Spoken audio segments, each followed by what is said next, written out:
Ինչ կանեիք, եթե իմանայիք, որ ձեր տատիկի սերը կառուցված է ուրիշի մահվան վրա։ Պատկերացրեք մի երդում, որը տրվել է սովի ու մահվան մեջ սեփական երեխաների կյանքը փրկելու համար։ Այդ երդումը պահանջում էր լռել ուրիշի ընտանիքի դավաճանության մասին։ Տասնամյակներ շարունակ այն թաքնված էր մի հին մեդալյոնի մեջ, բայց այսօր այդ լռությունը կոտրվելու է և անցյալի ուրվականները վրեժ են պահանջում։ Այսօր մենք ոչ միայն կբացահայտենք այդ սարսափելի երդման ամբողջական տեքստը, որը կապված է մահվան սպառնալիքով, բայց ամենակարևորը, դուք կտեսնեք այն պահը, երբ անմեղ թոռնուհին դեմ առ դեմ կկանգնի դավաճանված ընտանիքի ժառանգի հետ, ով եկել է ոչ թե ներում գտնելու, այլ արդարություն պահանջելու։ Նրանց հանդիպումը անդառնալի հետևանքներ կունենա։ Այս պատմությունը կստիպի ձեզ կասկածել նույնիսկ ձեր ամենամտերիմ մարդկանց։ Սեղմեք բաժանորդագրվել հիմա և գրեք ձեր քաղաքը մեկնաբանություններում, տեսնենք, թե քանիսն ենք մենք։ Գիշերվա լռությունը պատռվեց խուլ սարսափահար ճիչով, որը կարծես դուրս էր պրծնում մարդկային հոգու ամենախորը, ամենամութ անկյունից։ Եվայի արվեստանոցում, որտեղ կտավների վրա դեռ չչորացած ներկերի բույրը խառնվել էր սուրճի բույրին, երիտասարդ նկարչուհու հանգիստ քունը ցրվեց մեկ վայրկյանում։ Ոչ, թողեք նրանց, մի տարեք, լսվեց տատիկի Մարիաննայի սենյակից, և այդ խոսքերը ոչ թե խնդրանք էին, այլ անցյալից եկող աղերսանք։ Եվայի սիրտը սկսեց բաբախել կատաղի ռիթմով, երբ նա վեր թռավ անկողմուց և նետվեց դեպի մղզավանջի աղբյուրը։ Մարիաննայի սենյակը խավարի մեջ էր, և միայն պատուհանից թափանցող լուսնի գունատ լույսն էր ուրվագծում անկողմում նստած ծեր կնոջ կերպարը։ Նրա աչքերը լայն բացված էին, հայացքը հառած դատարկությանը, իսկ դողացող ձեռքերը կարծես փորձում էին բռնել անտեսանելի ուրվականներին։ Տատիկ, ինչ պատահեց, էլի այն երազը, շշնջաց Եվան քնքշորեն գրկելով նրան։ Բայց Մարիաննան դեռ այնտեղ չէր, նա գտնվում էր տասնամյակների հեռավորության վրա, մի սառը ձյունոտ գիշերվա մեջ։ Սառն էր, ձյուն էր գալիս, երեխաները լացում էին, կոտրատված ձայնով կրկնում էր նա։ Եվան փորձում էր նրան վերադարձնել ներկա, հանգստացնել, բայց զգում էր, որ այս սարսափը ավելին է, քան պարզապես վատ երազ։ Սա հիշողություն էր, որը շարունակում էր ապրել և թունավորել նրա գիշերները։ Նրանք միշտ գալիս են, Եվա ջան։ Անցյալիս տվերները երբեք չեն հեռանում, վերջապես ասաց Մարիաննան, գալով գիտակցության, և նրա աչքերում մի պահ փայլատակեց այնպիսի մի վիշտ, որը կարող էր քարացնել։ Եվայի առաջարկը խոսել այդ մասին բախվեց սառը անթափանց պատին։ Կան բաներ, որոնց մասին լռելն ավելի լավ է։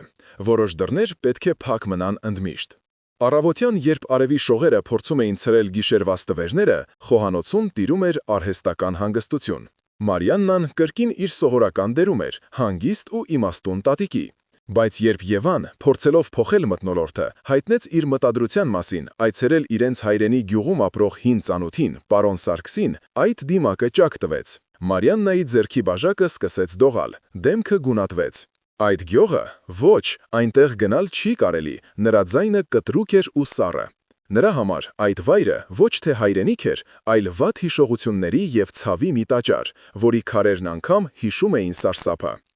Ես քեզ արգելում եմ գնալ, ասաց նա, առաջին անգամ իրենց հարաբերություններում օգտագործելով այդ բառը։ Եվայի զարմացած հարցին, թե ինչն է նրան այդքան վախեցնում, պատասխանը եղավ ավելի խորհրդավոր ու սարսափազդու։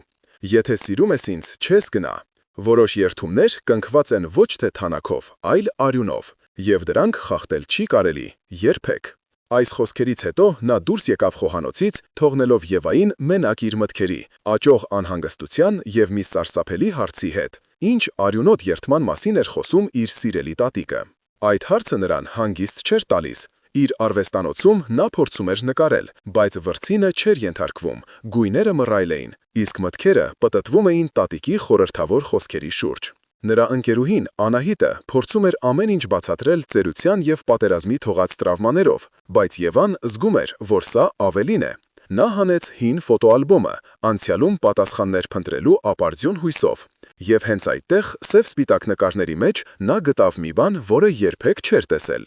Երիտասարդ Մարիաննան կանգնած էր մի անծանոթ ընտանիքի կողքին, և նրա հայացքում կար մի տարօրինակ լարվածություն, մի թաքնված վախ, որը բոլորովին չէր համապատասխանում խաղաղ տեսարանին։ Հենց այդ պահին սենյակ մտավ Մարիաննան։ Տեսնելով բաց ալբոմը և այն լուսանկարը, որին նայում էին աղջիկները, նրա դեմքը քարացավ։ Նա կտրուկ քայլերով մոտեցավ, խլեց ալբոմը Եվայի ձեռքից և փակեց այն։ «Ովքեր են այս մարդիկ, տատիկ» հարցրեց Եվան։ Անցյալի ուրվականներ։ Մարդիկ, որոնց պետք է մոռանալ, սառցե ձայնով պատասխանեց Մարիաննան, վերջնականապես համոզելով Եվային, որ այս գաղտնիքի պիսո թաքնված է մի սարսափելի ճշմարտություն։ Անտեսելով տատիկի խիստ արգելքը, Եվան մի քանի օր անց ճանապարհ ընկավ դեպի Լեռնային գյուղ։ Յուրաքանչյուր կիլոմետրի հետ նրա մեղքի զգացումը խառնվում էր աճող հետաքրքրությանը։ Գյուղը նրան դիմավորեց փոշոտ ճանապարհներով, քարե տներով եւ անցյալի հոտով։ Բայց նրա ուշադրությունը գրավեց ոչ թե բնությունը, այլ փողոցի մյուս կողմում կայանված մուգ գույնի մեքենան եւ դրա ղեկին նստած երիտասարդ տղամարդը։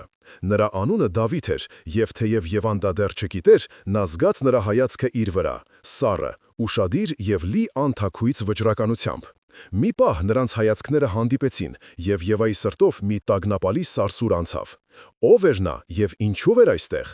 Թափ տալով անհանգիստ մտքերը, նա թաքեց պարոն Սարգսի դուռը։ Ծերունին նրան դիմավորեց ջերմ ժպիտով, բայց երբ Եվան զգուշորեն փորձեց խոսակցություն սկսել անցյալի, պատերազմի եւ տատիկի մասին, Սարգսի դեմքը մռայլվեց։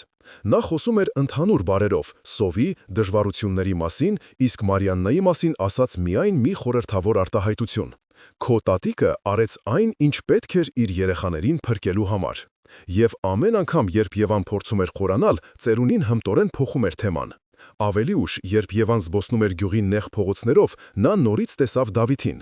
Այս անգամ նա խոսում էր գյուղի ծերունիներից մեկի հետ, եւ Եվան, թաքնվելով անկյունում, կարողացավ որսալ մի քանի բառ՝ գալստյան, դավաճանություն, այն օրը։ Այդ բառերը կարծես շիկացած երկաթով դաջվեցին նրա ուղեղում։ Այդ անծանոթը հետաքննում էր իր տատիկի անցյալը, վտանգը դառնում էր ավելի քան շոշափելի։ Վերադառնալով Սարգիսի տուն, նա օգնեց ծերունուն մաքրել հին ձեղնահարկը։ Փոշու եւ հնության մեջ, դարակի խորքում, նա նկատեց մի փոքրիկ փայտե տուփ։ «Ախ, սա քո տատինն է», ասաց Սարգիսը։ Երբ նրանք հեռանում էին գյուղից, շտապելուց մոռացել էր այստեղ։ Նա մաքրեց տուփի փոշին եւ մեկնեց Եվային։ «Վերցրու բալես, գուցե մեջը նրա համար կարևոր բան կա»։ Եվան վերցրեց տուփը։ Այն թեթև էր, բայց նրա ձեռքերում այն կշռում էր որպես մի ամբողջ ճակատագիր։ Նա զգում էր, որ սա այն բանալին է, որը կբացի այն դուռը, որը տատիկն այդքան տարի փակ էր պահում։ Վերադառնալով Երևան, Եվան սպասեց մինչև տատիկը քնի։ Գիշերվա լռության մեջ, իր արվեստանոցում, նա վերջապես համարձակվեց բացել փայտե տուփը։ Մեջը մի քանի մանրուքներ էին, իսկ դրանց տակ մի հնաոճ, ժամանակից մթնած արծաթե մեդալյոն։ Եվայի մատները դողում էին, երբ նա բացեց այն։ Մի կողմը դատարկ էր, իսկ մյուս կողմում, ապակու տակ, դրված էր մի մանրիկ դեղնած թղթի կտոր։ Ասեղի օգնությամբ նա զգուշորեն հանեց այն եւ բացեց։ Խունացած, մանր տառերով գրված էր մի երդում, որը սառեցրեց արյունը նրա երակներում։ «Ես, Մարիաննա Գալստյանս, երդվում եմ իմ երեխաների կյանքով, որ կլռեմ այն օրը տեսածիս մասին։ Եթե ես խախտեմ այս երդումը, թող իմ սերունդը անիծվի եւ թող իմ լեզուն չորանա, թող լռությունը լինի իմ փրկագինը եւ իմ բանտը»։ Եվան կարդում էր նորից ու նորից, բայց օդը չէր հերիքում։ Սենյակը սկսեց պտտվել նրա շուրջը։ Սա ոչ թե պարզապես գաղտնիք էր, այլ անեծք։ Մի անեծք, որը տասնամյակներ շարունակ ապրում էր իրենց տանը եւ որի բեռը, ինչպես նա հանկարծ սարսափով գիտակցեց, այժմ ընկած էր իր ուսերին։ Երդման բառերը դաջվեցին Եվայի ուղեղում, սառը, անողոք եւ վերջնական։ Նրա աշխարհը, որը մինչ այդ լի էր գույներով ու լույսով, հանկարծ սևացավ ու փլուզվեց։ Այն սիրող տատիկը, որի համար նա պատրաստ էր ամեն ինչի, վերածվեց մի անծանոթ սարսափազդու կերպարի, մի կնոջ, որը իր երեխաների կյանքով երդվել էր լռել ինչ-որ սոսկալի ճշմարտության մասին։ Այդ գիշեր Եվան աջ չկպցրեց։ Մեդալյոնը սեղմած ձեռքին նա նստած էր իր արվեստանոցում, շրջապատված իր անավարտ կտավներով, որոնք այժմ նրան թվում էին միամիտ ու կեղծ։ Ինչպես կարող էր նա նկարել գեղեցկություն, երբ իր ընտանիքի հիմքում դրված էր այսպիսի մութ գաղտնիք։ Հաջորդ օրը նրա ընկերուհին Անահիտը գտավ նրան հյուծված ու գունատ։ Եվան, չկարողանալով այլևս իր մեջ պահել այս ծանր բեռը, ցույց տվեց նրան երդման գրությունը։ Անահիտը, որը միշտ գտնում էր տրամաբանական բացատրություններ ամեն ինչի համար, այս անգամ լուռ էր։ Նա կարդաց տողելը մի քանի անգամ, եւ նրա դեմքին արտացոլվեց շփոթմունք ու անհանգստություն։ «Եվա, սա կարող է ինչ-որ թյուրիմացություն լինել», վերջապես ասաց նա, բայց նրա ձայնը համոզիչ չէր։ Գուցե սա այլաբանություն է, գուցե պատերազմի սարսափներն են ստիպել նրան գրել այսպիսի բան, բայց Եվան գլուխը թափահարեց։ Նա հիշեց տատիկի սարսափը, նրա խոսքերը արյունոտ երդման մասին, գյուղում տեսած անծանոթ տղամարդուն, որը հարցուփորձ էր անում իր տատիկի մասին։ Ամեն ինչ կտոր-կտոր հավաքվում էր մի սարսափելի խճանկարի մեջ։ Ես պետք է իմանամ ճշմարտությունը, անի, ասաց Եվան վճռականորեն։ Ես պետք է գտնեմ այն օրագիրը, որի մասին խոսվում է երդման մեջ։ Նրա որոնումները սկսվեցին տան ամենահին, ամենամոռացված անկյուններից։ Նա զգուշորեն, փորձելով չգրավել տատիկի ուշադրությունը, քրքրում էր հին սնդուկները, պահարանների խորքերը, ձեղնահարքի փոշոտ իրերը։ Ամենուր նրան դիմավորում էր անցյալի հոտը, նավթալինի, հին թղթի և չորացած խոտերի։ Նա գտնում էր իր պապիկի նամակները ռազմաճակատից, իր հոր մանկական նկարները, բայց օրագրից հետք անգամ չկար։ Օրերն անցնում էին, և Եվայի հուսահատությունը խորանում էր։ Նա զգում էր իրեն որպես դավաճան, որը թաքուն փորփրում էր իր ամենամտերիմ մարդու անցյալը, բայց միևնույն ժամանակ չէր կարողանում կանգ առնել։ Մի օր, երբ Մարիանան գնացել էր հարևանուհուն տեսնելու, Եվան որոշեց ստուգել տատիկի ննջասենյակը, վայր, որը նրա համար միշտ սրբազան էր եղել։ Նա մոտեցավ հին փայտե զգեստապահարանին, որի հայելին ճաքճքված էր ժամանակից։ Ներքևի գզրոցը փակ էր, Եվան երբեք այն բաց չէր տեսել։ Զգուշորեն փորձելով, նա հասկացավ, որ այն կողպված է։ Սիրտը կատաղի բաբախում էր, նա գիտեր, որ պատասխանը այնտեղ է։ Օգտագործելով մազակալ, նա մի քանի լարված րոպե անց կարողացավ բացել հին կողպեքը։ Գզրոցի մեջ, թավշե կտորի տակ, դրված էր հաստ կաշեկազմ մի տետր։ Դա օրագիրն էր։ Եվան հանեց այն։ Տետրը ծանր էր, կարծես իր էջերում պահում էր ոչ թե թանաք, այլ մարդկային ճակատագրերի ծանրությունը։ Նա նստեց անկողնու եզրին և բացեց առաջին էջը։ Գրությունը պատկանում էր իր երիտասարդ տատիկին, կոկիկ, բայց լի լարվածությամբ։ Առաջին էջերում նկարագրվում էր պատերազմի սկիզբը, սովը, որը քայլ առ քայլ մտնում էր յուրաքանչյուր տուն, և մշտական վախը։ Եվան կարդում էր, և նրա աչքի առաջ հառնում էր մի աշխարհ, որի մասին նա միայն լսել էր՝ սառը, դաժան և անողոք։ Նա կարդում էր, թե ինչպես էր Մարիաննան օրերով հերթ կանգնում մի կտոր հացի համար, ինչպես էր իր երեխաների, Եվայի հոր և հորաքրոջ լացը լսելով պատրաստ ամեն ինչի։ Եվ հետո, էջերը թերթելով, նա հասավ այն օրվան։ Ամսաթիվը կարմիրով ընդգծված էր։ Այսօր իմ հոգին մահացավ, այդպես էր սկսվում գրառումը։ Այն, ինչ նա կարդաց հետո, ստիպեց նրան շունչը պահել։ Մարիաննան մանրամասն նկարագրում էր, թե ինչպես էր թշնամու զինվորների մի խումբ մտել գյուղ, փնտրելով պարտիզաններին ապաստան տված ընտանիքներին։ Նրանք խոստանում էին ուտելիք և անվտանգություն նրան, ով կմատնի։ Սովից ու հուսահատությունից մթաքնած գիտակցությամբ, լսելով իր քաղցած երեխաների լացը, Մարիաննան կայացրել էր իր սոսկալի ընտրությունը։ Նա մատնացույց էր արել իրենց հարևանների, Սարգսյանների ընտանիքի տունը, որտեղ իսկապես թաքնված էին վիրավոր պարտիզաններ։ Նա տեսել էր, թե ինչպես էին զինվորները դուրս քաշում ամբողջ ընտանիքին, հորը, մորը և նրանց երկու փոքրիկ երեխաներին, և գնդակահարում բոլորին իրենց իսկ տան բակում։ Որպես պարգև, նա ստացել էր մի պարկ ալյուր, որով փրկել էր իր երեխաներին։ Այդ նույն օրը գյուղի ավագները, վախենալով հետագա արյունահեղությունից, ստիպել էին նրան տալ լռության երդումը, կնքելով այն մեդալյոնի մեջ։ Եվան փակեց օրագիրը։ Նրա ձեռքերը սառել էին, սենյակը լցվել էր անտանելի լռությամբ։ Նրա տատիկը, իր սիրելի տատիկը, մարդասպան էր։ Ոչ, ավելի վատ, նա դավաճան էր, որը փրկել էր իր ընտանիքը, ոչնչացնելով մեկ ուրիշին։ Հենց այդ պահին հնչեց դրան զանգը։ Եվան դեռ շոկի մեջ մեխանիկորեն գնաց բացելու։ Շեմին կանգնած էր այն նույն երիտասարդ տղամարդը, որին նա տեսել էր գյուղում։ Դավիթը։ Նրա հայացքը սառն էր ու թափանցող։ «Ես Դավիթ Սարգսյանն եմ», ասաց նա, և նրա ձայնի մեջ կար մետաղի զնգոց։ «Ես այն ընտանիքի թոռն եմ, որին ձեր տատիկը մատնեց մահվան, և ես եկել եմ պահանջելու մեր պարտքը»։ Սարգսյան։ Այդ ազգանունը որոտի պես հնչեց Եվայի գիտակցության մեջ, խլացնելով մնացած բոլոր ձայները։ Նրա ձեռքում դեռ զգացվում էր օրագրի կաշվե կազմի սառնությունը, իսկ աչքի առաջ դեռ կանգնած էին տատիկի ձեռքով գրված սարսափելի տողերը։ Անցյալն ու ներկան միախառնվեցին մի ցնցող պահի մեջ, և շեմին կանգնած երիտասարդ տղամարդը դարձավ ոչ թե պարզապես անծանոթ, այլ վրեժխնդրության կենդանի մարմենացում, ուրվական, որը եկել էր տասնամյակների լռությունը կոտրելու։ Եվան նայում էր նրա դեմքին, փորձելով գտնել ատելության նշաններ, բայց տեսնում էր միայն սառը, խորը ցավ և աներեր վճռականություն։ Ինչ պարտք, հազիվ կարողացավ կմկմալ նա, թեև պատասխանն արդեն գիտեր։ Դավիթի հայացքը սահեց Եվայի ուսի վրայով դեպի սենյակի խորքը, կարծես փնտրելով մեկ ուրիշին։ Իմ պարտքը ձեր տատիկի հետ է, բայց ինչպես տեսնում եմ, դուք արդեն սկսել եք ուսումնասիրել ձեր ընտանիքի պատմությունը, ասաց նա, նայելով Եվայի ձեռքի օրագրին։ Նրա խոսքերը հանգիստ էին, բայց դրանց մեջ թաքնված սպառնալիքը շոշափելի էր։ Այդ պահին միջանցքում լսվեցին քայլերի ձայներ։ Մարիանն աներ վերադառնում։ Նա չէր կարող թույլ տալ, որ նրանք հանդիպեն։ Ոչ հիմա, ոչ այսպես։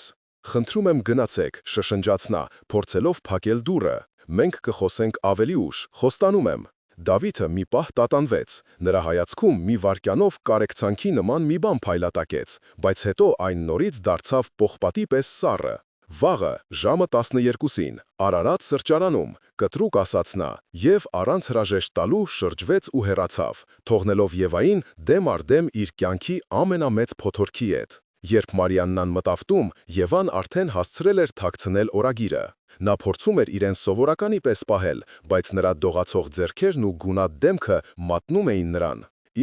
Ինչ պարտք։ Ինչ է պատահել Եվա ջան, վատ ես քեզ զգում, անհանգստացած հարցրեց տատիկը, ձեռքը դնելով նրա ճակատին։ Այդ հպումը, որը միշտ ջերմություն ու հանգստություն էր բերում, այժմ Եվային այրեց։ Նա քաշվեց ետ, չկարողանալով տանել այդ մտերմությունը։ Ոչինչ, տատիկ, ուղղակի մի քիչ գլուխս է պտտվում, ստեց նա, խուսափելով նրա հայացքից։ Ամբողջ երեկո նա փորձում էր գտնել ճիշտ պահը, ճիշտ բառերը, որպեսզի խոսի տատիկի հետ։ Նա ուզում էր հավատալ, որ ինչ-որ բացատրություն կա, որ օրագրում գրվածը սարսափելի թյուրիմացություն է։ Նա ուզում էր, որ տատիկը հերքի ամեն ինչ, ասի, որ Դավիթ Սարգսյանը խաբեբա է։ Ընթրիքի ժամանակ, երբ Մարիաննան պատմում էր իր հարևանուհու մասին, Եվան վերջապես խախտեց լռությունը։ Տատիկ, ես այսօր մի մարդու հանդիպեցի, նա ասաց, որ իր ազգանունը Սարգսյան է։ Գդալը, որ Մարիաննան պահում էր ձեռքին, զնգոցով ընկավ ափսեի մեջ։ Նրա դեմքից գույնը գնաց։ Մի քանի վայրկյան նա ուղղակի նայում էր Եվային, լայն բացված, սարսափահար աչքերով։ Այդ հայացքը հաստատեց Եվայի ամենավատ մտավախությունները, հերքում չեղավ։ Նա ինչ էր ուզում, հազիվ լսելի ձայնով հարցրեց Մարիաննան։ Նա ուզում է հանդիպել, պատասխանեց Եվան։ Նա ասում է, որ դուք իր ընտանիքին պարտք եք։ Մարիաննան կտրուկ վեր կացավ սեղանից։ Ոչ մի պարտք չկա, գոռաց նա, և նրա ձայնի մեջ հնչեց տասնամյակների ընթացքում կուտակված վախն ու հուսահատությունը։ Դու չես հանդիպի նրա հետ, լսում ես ինձ, ես արգելում եմ, նա ստախոս է, նա ուզում է քանդել մեր կյանքը։ Նա փակվեց իր սենյակում, և Եվան լսում էր նրա խուլ լացի ձայնը։ Այդ գիշեր Եվան հասկացավ, որ սովորական ճանապարհով այս խնդիրը լուծել հնարավոր չէ։ Նա հայտնվել էր երկու կրակի արանքում, մի կողմից իր սիրելի տատիկի անցյալի մեղքը, մյուս կողմից արդարություն պահանջող ժառանգի վրեժխնդրությունը։ Հաջորդ առավոտ Եվան վճռական տրամադրված էր։ Նա որոշել էր հանդիպել Դավթին։ Նա պետք է հասկանալ, թե ինչ է ուզում այդ մարդը։ Գուցե հնարավոր լինի ինչ-որ կերպ փոխհատուցել, գուցե գումար է ուզում կամ հրապարակային ներողություն։ Նա հագնվեց և պատրաստվում էր դուրս գալ, երբ Մարիաննան կանգնեց դռան դիմաց։ Նրա աչքերը կարմրած էին լացից, բայց հայացքը պինդ էր։ Եթե դու գնաս այդ հանդիպմանը, ուրեմն դու այլևս իմ թոռնուհին չես, ասաց նա սառը, անզիջում ձայնով։ Դու պետք է ընտրես կամ ես, կամ նա։ Այս վերջնագիրը շանթահարեց Եվային։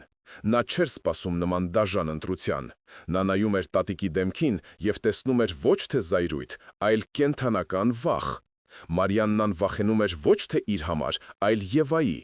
Նա վախենում էր, որ ճշմարտությունը կկործանի իրենց միջև եղած ամեն ինչ։ Տատիկ, ես պետք է գնամ, հանգիստ, բայց ամուր, ասաց Եվան։ Ոչ թե նրա համար, այլ մեր։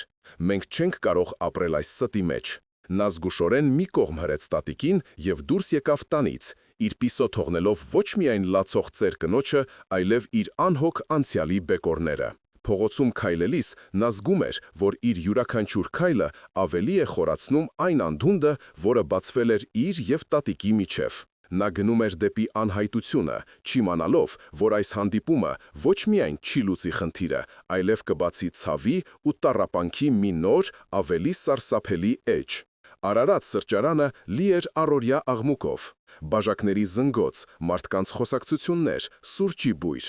Բայց Եվայի համար այդ ամենը գոյություն ուներ կարծես մի հաստ ապակու պիսո։ Նա նստած էր անկյունի սեղանի մոտ, և նրա աշխարհը սեղմվել էր մինչև դիմացի աթոռին նստած տղամարդու չափերը։ Դավիթ Սարգսյանը լուր էր, նա չէր շտապում, նա պարզապես նայում էր Եվային սառը գնահատող հայացքով, որը ստիպում էր Եվային իրեն զգալ մերկ ու անպաշտպան։ Եվան էր, որ առաջինը խախտեց լռությունը։ Նրա ձայնը դողում էր, բայց նա փորձում էր ամուր հնչել։ «Ինչ եք ուզում մեզնից», հարցրեց նա։ «Փոխհատուցում, գումար»։ Նա հույս ուներ, որ պատասխանը կլինի պարզ ու նյութական, մի բան, որը կարելի է լուծել, վճարել ու մոռանալ։ Բայց Դավթի դեմքին հեգնական ժպիտի նման մի բան հայտնվեց։ «Գումար», կրկնեց նա, և այդ բառի մեջ այնքան արհամարհանք կար, որ Եվան սարսռաց։ «Դուք կարծում եք, թե կարելի է գին դնել իմ պապի, տատի և նրանց երկու երեխաների կյանքի վրա։ Դուք կարծում եք, թե կարելի է գնել այն տասնամյակների ցավը, որով ապրել է իմ հայրը, այդ օրվա միակ վերապրածը», որը թաքնված էր նկուղում և լսում էր իր ընտանիքի գնդակահարության ձայները։ Յուրաքանչյուր բառը մահակախիցի պես ծանր էր։ Եվան զգաց, թե ինչպես է օդը պակասում իր թոքերում։ Նրա պատկերացումը, թե սա մի հին մոռացված ողբերգություն է, փշուր եղավ։ Սա կենդանի, շնչող ցավ էր, որը փոխանցվել էր սերնդեսերունդ։ Ապա ինչ եք ուզում, հարցրեց նա շշուկով։ Դավիթը առաջ թեքվեց, նրա հայացքը մխրճվեց Եվայի աչքերի մեջ։ «Ես ուզում եմ արդարություն։ Ես ուզում եմ, որ ձեր տատիկը, Մարիաննա Գալստյանը, հրապարակավախ խոստովանի իր արածը։ Ես ուզում եմ, որ բոլորն իմանան, թե ով է նա իրականում։ Ոչ թե սուրբ բարի տատիկ, այլ դավաճան, որի ձեռքերին իմ ընտանիքի արյունն է»։ Այդ պահանջը այնքան անհավանական էր, այնքան դաժան, որ Եվան մի պահ մտածեց, թե սխալ է լսել։ Հրապարակային խոստովանություն։ Դա կսպաներ տատիկին, դա կոչնչացներ նրանց կյանքի վերջին մնացորդները։ «Դուք խելագարվել եք», ասաց նա։ «Նա 87 տարեկան է, դա նրան կսպանի։ Նա ավելի երկար է ապրել, քան իմ ընտանիքի անդամներից որևէ մեկը», սառը պատասխանեց Դավիթը։ «Ես ձեզ ժամանակ եմ տալիս, մեկ շաբաթ։ Եթե մեկ շաբաթից ձեր տատիկը չխոստովանի իր մեղքը, ապա ես ինքս կանեմ, որ բոլորն իմանան ճշմարտությունը։ Ես ունեմ ապացույցներ, վկաներ գյուղում, որոնք մինչև հիմա վախենում էին խոսել, բայց հիմա պատրաստ են։ Ես կդիմեմ լրատվամիջոցներին։ Ես այս պատմությունը կդարձնեմ ձեր ընտանիքի անբաժանելի մասը, ձեր անվան հետ կապված անեծքը»։ Նա վեր կացավ։ «Ընտրությունը ձերն է, կամ նա կխոսի, կամ կխոսեմ ես»։ Նա գնաց, թողնելով Եվային բոլորովին մենակ իրավերված աշխարհում։ Եվան նստած էր քարացած։ Նրա շուրջը կյանքը շարունակվում էր, բայց նրա համար ժամանակը կանգ էր առել։ Նա հասկացավ խնդրի իսկական մասշտաբը։ Սա այլևս ընտանեկան գաղտնիք չէ։ Սա վրեժխնդրության պատմություն էր, որը սպառնում էր դառնալ հանրային սկանդալ։ Նրա տատիկի արարքի հետևանքները, որոնք թաղված էին անցյալի խորքերում, այժմ դուրս էին գալիս մակերես, պատրաստ կուլ տալու ամեն ինչ։ Երբ Եվան տուն վերադարձավ, նրան դիմավորեց խուլ լռությունը։ Մարիաննան նստած էր բազկաթոռին, նայելով պատուհանից դուրս։ Նա չշրջվեց, երբ Եվան մտավ։ «Նա քեզ ասաց», հարցրեց նա անգույն ձայնով։ Եվան չպատասխանեց։ Բառերն ավելորդ էին։ «Ես գիտեի, որ մի օր նրանք կգան», շարունակեց Մարիաննան ավելի շատ ինքն իրեն խոսելով։ «Այդ օրվանից ի վեր ես ոչ մի գիշեր հանգիստ չեմ քնել։ Նրանց դեմքերը միշտ իմ աչքի առջև են, երեխաների աչքերը»։ Նրա ձայնը կոտրվեց։ Առաջին անգամ Եվան տեսավ ոչ թե իր տատիկին, այլ մի կոտրված, տանջված կնոջ, որն իր մեղքի բեռի տակ ապրում էր 70 տարի։ Մի պահ կարեկցանքը հեղեղեց նրա սիրտը։ Նա մոտեցավ և ծնկի իջավ տատիկի առջև։ «Տատիկ, մենք միասին մի երգ կգտնենք», ասաց նա։ «Մենք կարող ենք հեռանալ այստեղից, գնալ ուրիշ երկիր»։ Բայց Մարիաննան թափահարեց գլուխը։ «Փախուստ չկա, Եվա ջան, ոչ այս մեղքից։ Ես իմ բանտը իմ մեջ եմ կրում»։ Հանկարծ նրա հայացքը փոխվեց։ Վախի փոխարեն նրա աչքերում հայտնվեց պողպատե կամք։ «Բայց ես թույլ չեմ տա, որ նա քեզ էլ ներքաշի այս կեղտի մեջ։ Ես թույլ չեմ տա, որ իմ մեղքը քանդի քո կյանքը։ Ես գիտեմ, թե ինչ պետք է անել»։ Նրա ձայնի մեջ հնչող վճռականությունը սարսափեցրեց Եվային։ Դա այն նույն վճռականությունն էր, որը մի անգամ ստիպել էր նրան դավաճանել մի ամբողջ ընտանիքի, իր երեխաներին փրկելու համար։ Եվան սարսափով հասկացավ, որ իր տատիկը իրեն, Եվային, պաշտպանելու համար կարող է դիմել նոր ավելի սարսափելի քայլերի։ Խնդիրը ոչ միայն չէր լուծվել, այլև թևակողել էր նոր մահացու վտանգավոր փուլ։ Մարիաննայի խոսքերը օդում կախված մնացին, սառը, սպառնալից ու անդառնալի։ Ես գիտեմ, թե ինչ պետք է անել։ Այդ պահին Եվայի համար աշխարհը սեղմվեց մինչև մի սարսափելի գիտակցության չափերը։ Նրա տատիկը, որպեսզի պաշտպանի իրեն, կարող է դիմել ցանկացած քայլի, նույնիսկ ամենասոսկալի։ Հաջորդ 2 օրերը վերածվեցին համր տանջանքի։ Նրանք ապրում էին նույն հարկի տակ, բայց նրանց միջև գոյացել էր սառցե պատ։ Մարիաննան հանգիստ էր, չափազանց հանգիստ։ Նա զբաղվում էր իր առօրյա գործերով, բայց նրա շարժումների մեջ կար մի անսովոր, մեխանիկական ճշգրտություն, իսկ աչքերում սառը վճռականություն, որը սարսափեցնում էր Եվային։ Եվան փորձում էր խոսել նրա հետ, համոզել, որ փախուստը լուծում չէ, բայց բախվում էր լռության պատին։ Միևնույն ժամանակ Դավթի տված մեկշաբաթյա ժամկետը անխնա սպառվում էր։ Եվան իրեն զգում էր ծուղակում, որտեղից ելք չկար։ Երրորդ օրը, երբ Եվան վերադարձավ խանութից, տունը դատարկ էր։ Սեղանին դրված էր մի ծրար։ Եվայի սիրտը սկսեց կատաղի բաբախել։ Նա բացեց ծրարը։ Մեջը կարճ գրություն էր Մարիաննայի ձեռագրով։ Ես գնացել եմ ամեն ինչ շտկելու։ Մի փնտրիր ինձ, ես քեզ սիրում եմ։ Խուճապը կլանեց Եվային։ Ինչ էր նշանակում շտկելու։ Ուր էր գնացել նա։ Միթե նա որոշել է վնասել Դավթին, կամ ավելի վատ, ինքն իրեն։ Նա սկսեց զանգահարել տատիկի բջջայինին, բայց այն անջատված էր։ Հուսահատության մեջ նա զանգեց Անահիտին, բայց ընկերուհին ոչինչ չգիտեր։ Հանկարծ նրա միտքը փայլատակեց. պարոն Սարգիս, գյուղ։ Գուցե տատիկը վերադարձել է այնտեղ, որտեղից ամեն ինչ սկսվել էր։ Առանց մտածելու նա վերցրեց մեքենայի բանալիներն ու դուրս թռավ տանից։ Ճանապարհը դեպի գյուղ թվում էր անվերջ։ Եվան մեքենան վարում էր սահմանային արագությամբ, իսկ մտքում պտտվում էին ամենասարսափելի սցենարները։ Երբ նա վերջապես հասավ գյուղ, արդեն մթնում էր։ Նա կանգնեցրեց մեքենան պարոն Սարգիսի տան մոտ։ Տան լույսերը վառվում էին։ Մի պահ թեթևացում զգալով նա շտապեց դեպի դուռը։ Դուռը բաց էր։ Նա ներս մտավ։ Հյուրասենյակում նստած էր պարոն Սարգիսը, բայց նա մենակ չէր։ Նրա դիմաց նստած էր Մարիաննան և նրանց կողքին Դավիթ Սարգսյանը։ Տեսարանն այնքան անսպասելի էր, որ Եվան քարացավ շեմին։ Նրանք խոսում էին, բայց ոչ թե վիճում, այլ զրուցում էին, հանգիստ տքուր ձայներով։ Երբ նրանք նկատեցին Եվային, զրույցը կտրվեց։ «Եվա, բալես, դու եկար», ասաց Մարիաննան, և նրա ձայնի մեջ չկար ոչ զարմանք, ոչ էլ վախ։ «Արի, նստիր, ժամանակն է, որ դու էլ իմանաս ամբողջ ճշմարտությունը»։ Եվան շփոթված նստեց։ Ինչ ճշմարտության մասին էր խոսքը։ Միթե օրագրում գրվածից ավելի սարսափելի բան կար։ Պարոն Սարգիսը խորը հոգոց հանեց և սկսեց խոսել։ Նրա ձայնը հանգիստ էր, բայց յուրաքանչյուր բառը ծանր էր տասնամյակների լռության բեռից։ «Այն, ինչ գրված է օրագրում, ճիշտ է, Եվա ջան», սկսեց նա, «բայց դա ամբողջ պատմությունը չէ։ Դա այն պատմությունն է, որը մենք ստեղծեցինք, որպեսզի քո տատիկը կարողանա ապրել»։ Եվան ոչինչ չէր հասկանում։ Նա նայեց տատիկին, հետո Դավթին, որի դեմքն անթափանց էր։ «Այն օրը», շարունակեց ծերունին, «երբ զինվորները մտան գյուղ, նրանք գիտեին, որ ինչ-որ մեկը պարտիզանները թաքցնում։ Նրանք բռնեցին քո տատիկին և նրա 2 երեխաներին։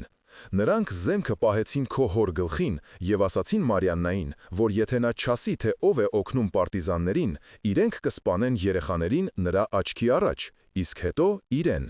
Սենյակում օդը սառեց։ Եվան զգաց, թե ինչպես է իր սիրտը բաց թողնում մի հարված։ Բայց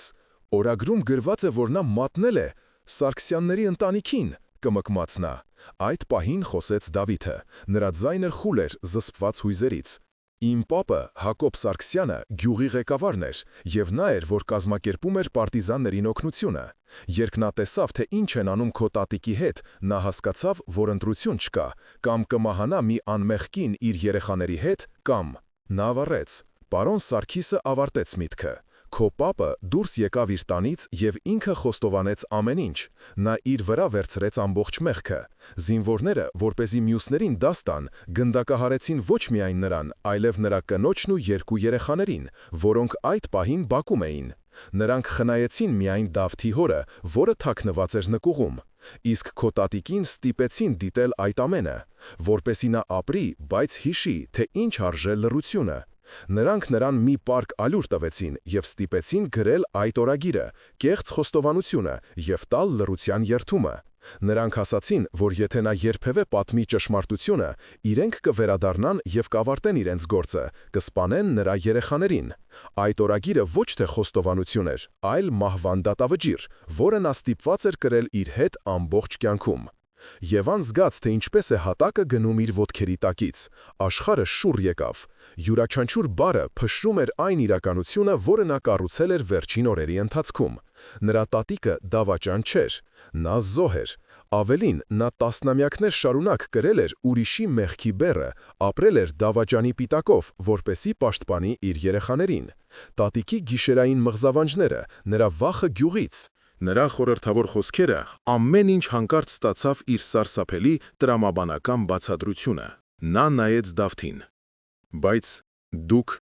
դուք ասացիք, որ վրեժ եք ուզում, շշնջաց նա։ Ես ստիպված էի այդպես ասել, պատասխանեց Դավիթը։ Իմ հայրը մահանալուց առաջ ինձ պատմեց այս ամենը եւ խնդրեց գտնել քո տատիկին, ոչ թե վրեժ խնդիր լինելու, այլ նրան այս բեռից ազատելու համար։ Նա ասում էր, որ մեր ընտանիքի հոգիները հանգիստ չեն գտնի, քանի դեռ մի անմեղ մարդ տանջվում է մեր փոխարեն։ Բայց երբ ես գտա ձեզ, տեսա, թե որքան խորն է թաքնված այս գաղտնիքը։ Ես հասկացա, որ պարզապես ասելով դուք ինձ չեք հավատա։ Ես պետք է ստիպեի ձեզ ինքներդ հասնել ճշմարտությանը։ Ես պետք է դառնայի այն չարագործը, որը կստիպեր ձեր տատիկին վերջապես խոսել։ Այդ պահին Եվան նայեց իր տատիկին։ Մարիաննան լաց էր լինում, բայց դրանք ոչ թե վշտի, այլ թեթևացման արդյունքներ էին։ 70 տարվա բանտի դռները վերջապես բացվել էին։ Եվան վեր կացավ, մոտեցավ եւ ամուր գրքեց նրան։ Այդ գրքախառնության մեջ կար ներում, հասկացողություն եւ մի սեր, որն ավելի ուժեղ էր, քան ցանկացած սուտ, ցանկացած մեղք եւ նույնիսկ մահը։ Բայց հենց այդ պահին, երբ թվում էր, թե ամեն ինչ իր տեղն է ընկնում, պարոն Սարգիսը գունատվեց եւ ասաց. Բայց մի բան կա, որ դուք դեռ չգիտեք։ Այդ օրը զինվորներին գյուղ բերողը մատնիչ էր, մերոնցից մեկը, եւ նա դեռ ողջ է։ Պարոն Սարգսի վերջին խոսքերը, եւ նա դեռ ողջ է, կախվեցին սենյակի լռության մեջ, ինչպես դատավճիռ։ Այն թեքևացումը, որ Եվան զգացել էր մի քանի րոպե առաջ, փոխարինվեց սառը, սարսափազդու զայրույթով։ Ճշմարտությունը ոչ թե ազատագրել էր նրանց, այլ բացել էր անդունդի մի նոր, ավելի խորը եզր։ Իրական դավաճանը, իրական մարդասպանը, որի պատճառով երկու ընտանիքների ճակատագրեր խեղաթյուրվել էին, ապրում էր իրենց մեջ, անպատիժ եւ հնարավոր է, անհոգ։ Այդ գիշեր ոչ ոք չքնեց։ Նրանք նստած էին պարոն Սարգսի հին տան հյուրասենյակում, եւ 70 տարվա լռությունը վերածվել էր բառերի հեղեղի։ Մարիաննան խոսում էր, առաջին անգամ ազատ արձակելով այն հիշողությունները, որոնք թունավորում էին նրա կյանքը։ Նա պատմում էր ոչ միայն այն սարսափելի օրվա, այլև դրան հաջորդած տարիների մասին, մշտական վախի,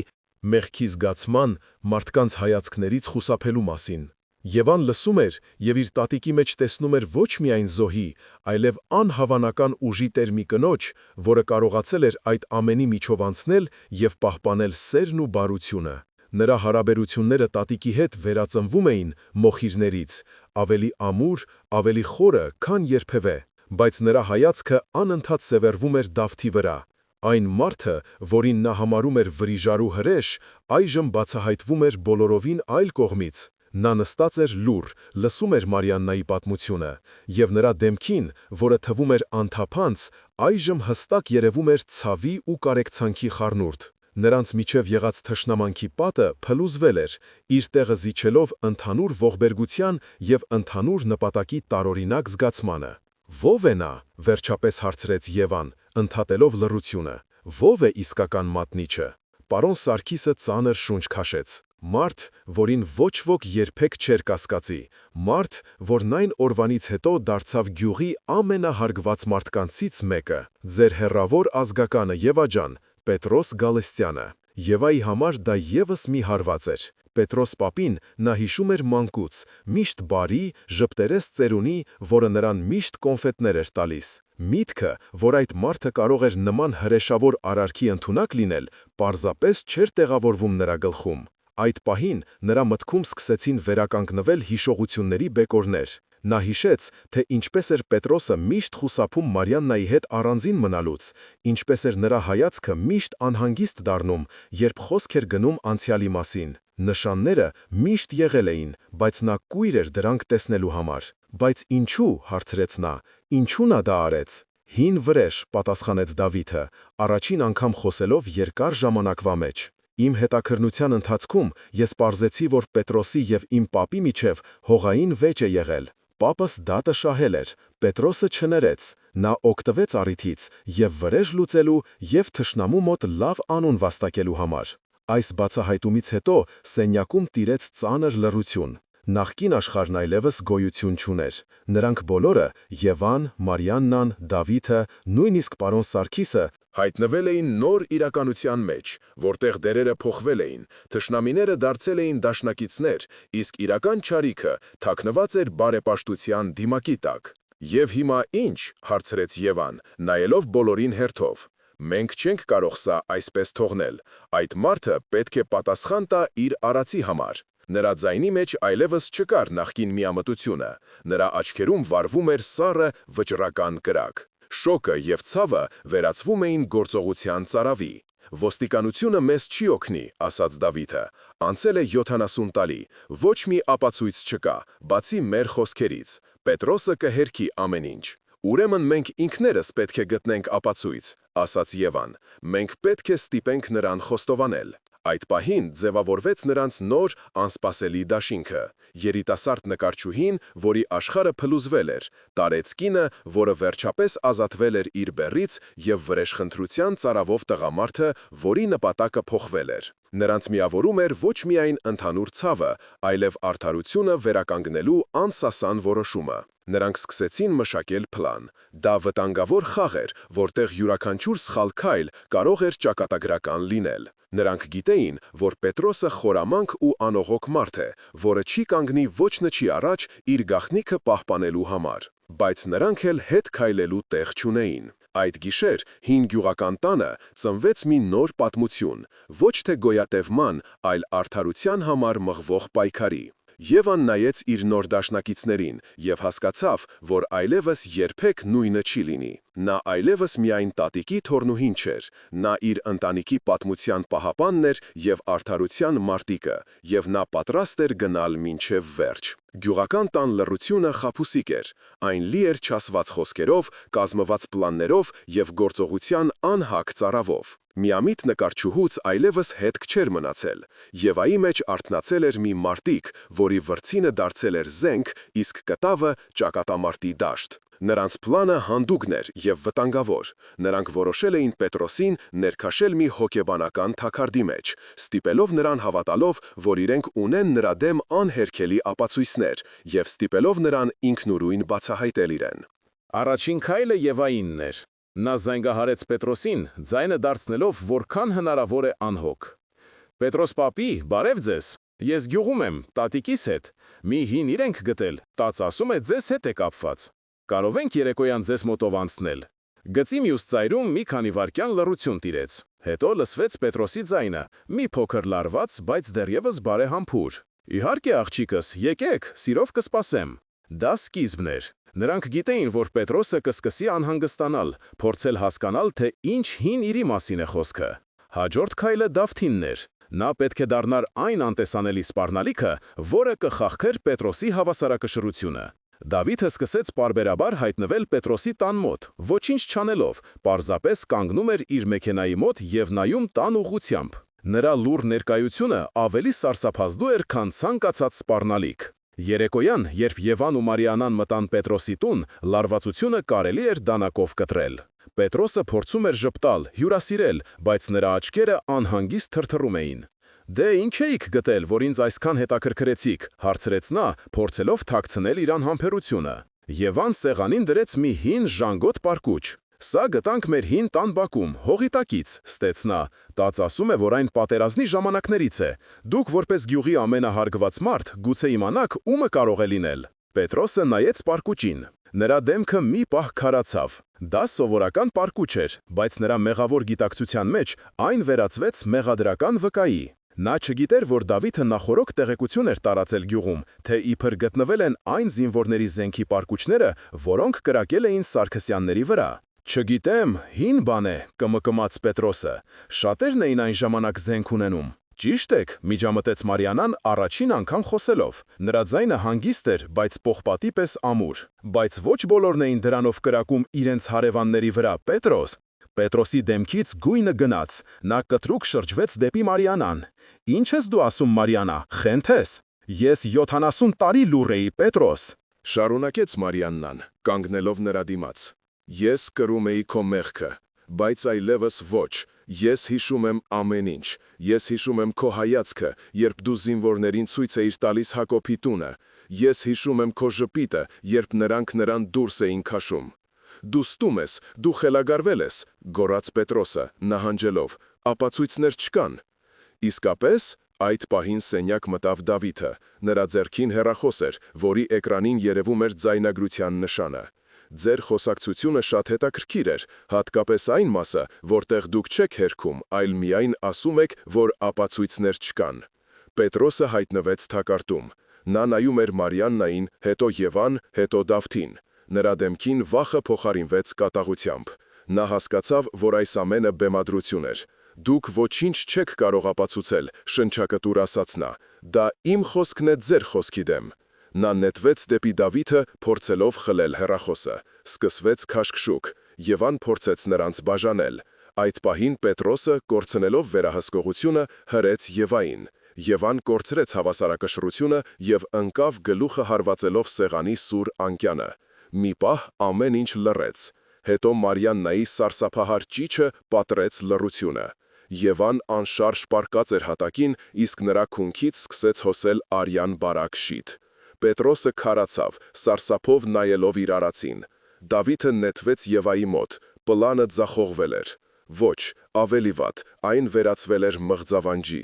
Նրանք ուզում էին արդարություն, բայց ստացան նոր ողբերգություն։ Եվ մինչ Դավիթը փորձում էր օգնություն ցույց տալ անգիտակից Եվային, Պետրոսը, օգտվելով խառնաշփոթից, դուրս սողոսկեց տանից և անհետացավ գիշերվա խավարում։ Նրանք մնացին մենակ, վիրավոր Եվայի և փախոստի դիմաց մարդասպանի հետ, և նրանք հասկացան, որ սա այլևս խաղ չէ, սա կյանքի ու մահվան պայքար է, և իրենց հակառակորդը պատրաստ է գնալ մինչև վերջ։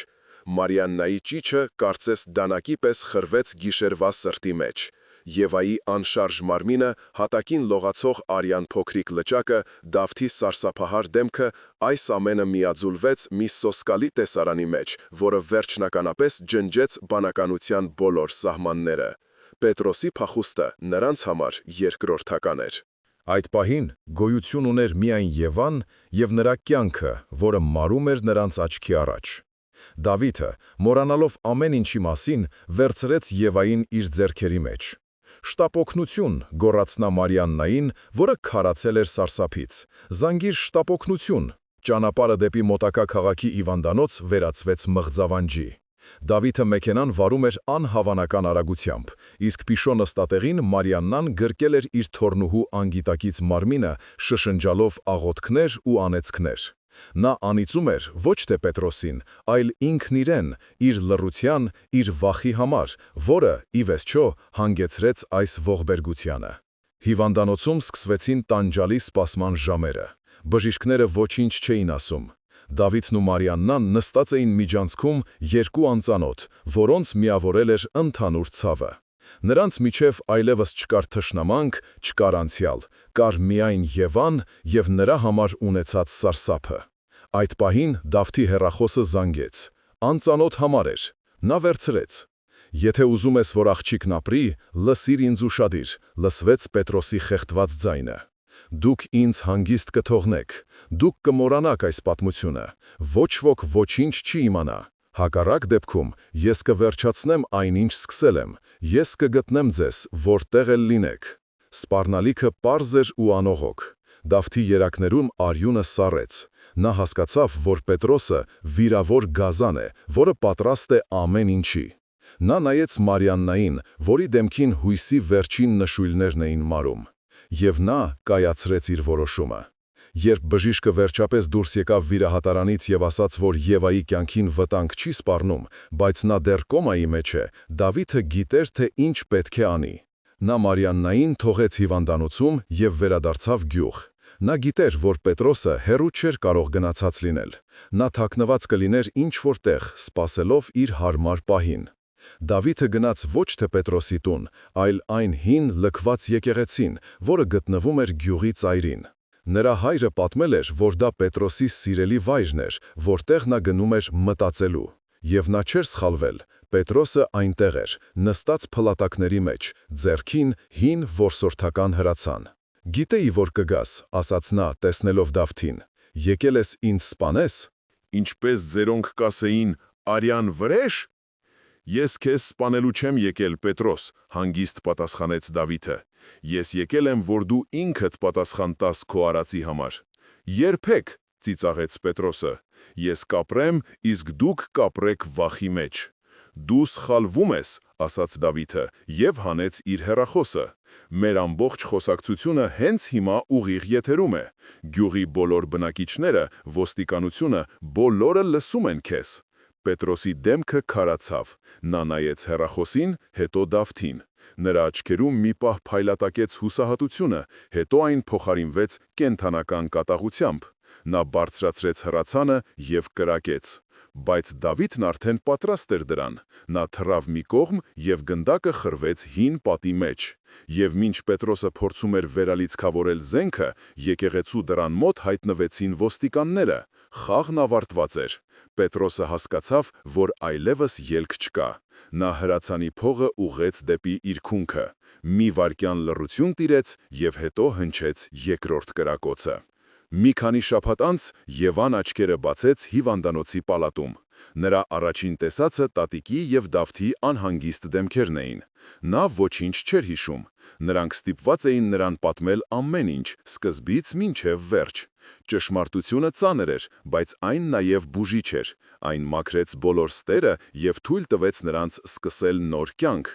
Պետրոսի ինքնասպանությունը և նրա հրապարակային խոստովանությունը ցնցել էին գյուղը, բայց նաև վերջ դրել տասնամյակների լռությանը։ Մարիանան վերջապես ազատվեց իր բեռից։ Նա այլևս դավաճան չէր, այլ զոհ, որը կարողացել էր գոյատևել։ Եվան որոշեց չվերադառնալ իր նախկին կյանքին։ Նա հասկացավ, որ իր արվեստը պետք է ծառայի ոչ թե գեղեցկությանը, այլ ճշմարտությանը։ Նա սկսեց նկարել մի շարք կտավներ, նվիրված իր ընտանիքի պատմությանը, սովին, պատերազմին, դավաճանությանը և ներմանը։ Դավիթը մնաց նրանց կողքին։ Նա իր առաքելությունը կատարել էր, բայց գտել էր մի բան, որը չէր փնտրում՝ ընտանիք։ Նրա և Եվայի միջև ծնվեց մի զգացմունք, որը կառուցված էր ոչ թե ռոմանտիկ պատրակների, այլ ընդհանուր ցավի և փոխադարձ հարգանքի վրա։ 1 տարի անց Եվայի նկարների ցուցահանդեսն էր, սրահը լի էր մարդկանցով։ Կտավներից նայում էին անցյալի դեմքերը՝ Սարգսյանների ընտանիքը, երիտասարդ Մարիաննան, Պետրոսը։ Դրանք դաժան, բայց անկեղծ նկարներ էին։ Ցուցահանդեսի կենտրոնում մի կտավ էր, որտեղ պատկերված էին 2 ձեռք՝ մի ծեր կնճռոտ ձեռք, որը բռնել էր մի երիտասարդ ուժեղ ձեռք։ Դա Մարիանյանի և Դավթի հաշտության խորհրդանիշն էր։ Եվան կանգնած էր իր տատիկի և Դավթի կողքին։ Նրանք նայում էին մարդկանց, որոնք լուր դիտում էին կտավները։ Նրանց պատմությունը դարձել էր բոլորինը։ Այն դաս էր այն մասին, որ գոյատևումը երբեմն պահանջում է անհնարին ընտրություններ, որ սուտը, որքան էլ խորը թաղված լինի, մի օր դուրս է գալիս լույսի ներքո, և որ իսկական փրկությունը ոչ թե մոռացության, այլ ճշմարտության ընդունման, զղջման և ներման մեջ է։ Հարգելի դիտողներ, այս պատմությունը հասավ իր ավարտին։ Ինչ դասեր քաղեցիք դուք։ Արդյոք կարելի է արդարացնել դավաճանությունը, նույնիսկ հանուն գոյատևման։ Գրեք ձեր կարծիքները մեկնաբանություններում։ Շնորհակալություն, որ մեզ հետ էիք։